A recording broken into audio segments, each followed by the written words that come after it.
Unya advertisement usa ni.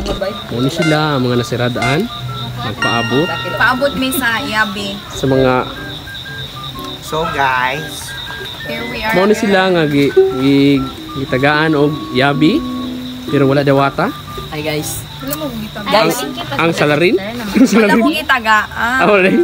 Gitahasan nga mudawat sa yabi. Ingon Sa si kingala ni sister natin eh. Ingon si Kuya Juicy nga. Ana tibida. 3, 2, Ang salarin Dili lagi. nga gitahasan sa pagdawat og yabi mao ni siya.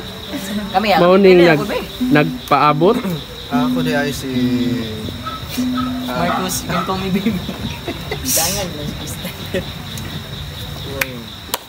Unsay masulti na to, boy? Manaygon ka. masulti na ko wala magiko ang yabi. Yan unsay may pagbati. Unsa may pagbati nimo ana? Nagdakot ko. Yak lang. Lagot siya. Kailangan siya sa pagkuha sa iyong nahulog nga nilaban. Basta na basta na gid ko ba. Basta na gito kay palit-palit ang ulan.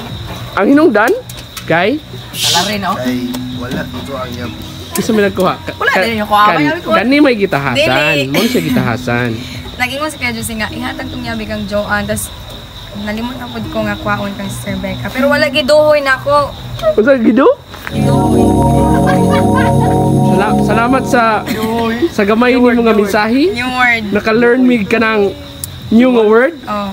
nga duhoy. Dinuhoy sa akin. Unsa may masulti nimo long? Unsa may pagbati nimo? Nga niani. Kalapit na yung muli guys. Nagpundo sa gamay nga kab. Saan taman ang kahimtang nato karon sama man sa pag-antos sa atong Ginoo. Amen. So may gabi Praise the Lord. tanan. Ako diya ang inyong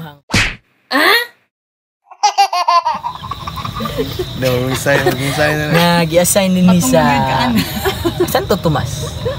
Uban sa akong mga kaigsuunan, Jimar Salang, Jili Lagura, Ana Hamoner, Joan Ating o Cristan Flores.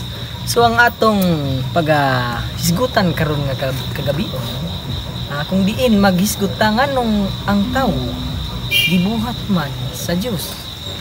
Ug kini nga misteryo dili na magpabiling misteryo pa tungod ato ni labong karong orasa. Time out sa akin.